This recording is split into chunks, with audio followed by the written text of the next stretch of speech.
اعوذ باللہ من الشیطان الرجیم بسم اللہ الرحمن الرحیم والذین یتوفون منکم ویذرون ازواجا یتربصن بانفسہن اربعۃ اشہر وعشرا فاذا بلغن اجلہن فلا جناح علیکم فیما فعلن فی انفسہن بالمعروف واللہ بما تعملون خبیر۔ سورۃ البقرہ آیت نمبر 234۔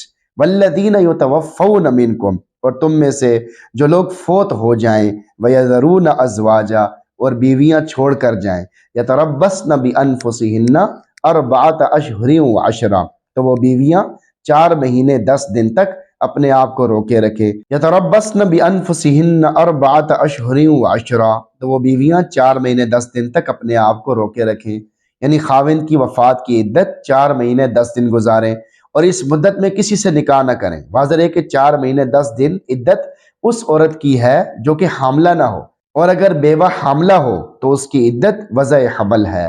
فَإِذَا بَلَغْنَ أَجَلَهُنَّ، پھر جب وہ اپنی مدت پوری کر لیں، یعنی بیوہ عورتیں عدت وفات پوری کر لیں، فَلَا جُنَاحَ عَلَيْكُمْ فِي مَا فَعَلْنَ فِي أَنفُسِهِنَّ بِالْمَعْرُوفِ، تو تم پر اس میں کوئی گناہ نہیں جو وہ معاملہ کریں اپنے حق میں دستور کے مطابق۔ یعنی اے مسلمانوں، وفات کی عدت کے دوران جو چیزیں عورت پر ممنوع تھیں، عدت گزارنے کے بعد اب اگر قانون شریعت کے مطابق ان کاموں کو کریں، مثلا زیب و زینت وغیرہ، تو انہیں اپنی حالت پر چھوڑنے میں تم پر کوئی گناہ نہیں ہے، لہٰذا تم ان کو منع نہ کرو۔ واللہ بما تعملون خبیر، جو کچھ تم کرتے ہو اللہ اس سے پوری طرح باخبر ہے۔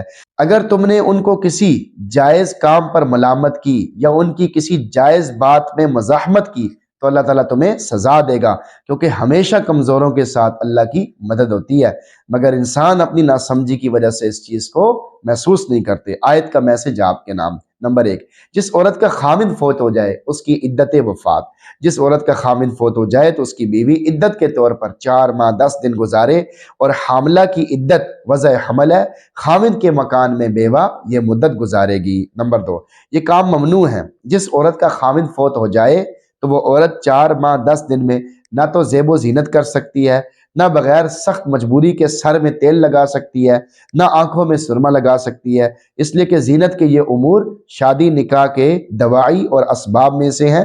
عدت کے دوران بغیر سخت مجبوری کے یہ خامند کے گھر سے نکل بھی نہیں سکتی۔ نمبر 3، وفات کی عدت کیسے گزارے؟ اگر چاند رات کو خامند کی وفات ہوئی تب تو یہ مہینے خواہ 30 کے ہوں خواہ 29 کے ہوں، چاند کے حساب سے پورے کیے جائیں گے، اور اگر چاند رات کے بعد وفات ہوئی ہے تو یہ سب مہینے 30 دن کے حساب سے پورے کیے جائیں گے، پس کل مدت 130 دن پورے کریں گی۔ نمبر 4، یہ گھر والوں کی ذمہ داری ہے۔ فَإِذَا بَلَغْنَ أَجَلَهُنَّ میں اس بات کی دلیل ہے کہ اگر کوئی عورت عدت کے دوران قانون شریعت کی خلاف ورزی کر رہی ہے، مثلا زیب و زینت کر رہی ہے یا باہر جا رہی ہے وغیرہ وغیرہ، تو والدین، بھائی اور اختیار رکھنے والوں کے لیے ضروری ہے کہ وہ اس کو منع کریں اور اس کو سمجھائیں، ترغیب دیں، اس کو شرعی مسئلہ بتائیں، اس پہ عمل کروائیں۔ اللہ تعالیٰ سے دعا اللہ تعالیٰ ہمیں اس آیت کا مفہوم اچھی طرح سمجھنے کی توفیق نصیب فرمائے، اور ہم سب کو قرآن پڑھنے، سننے، سمجھنے کی بھی توفیق نصیب فرمائے۔ آمین۔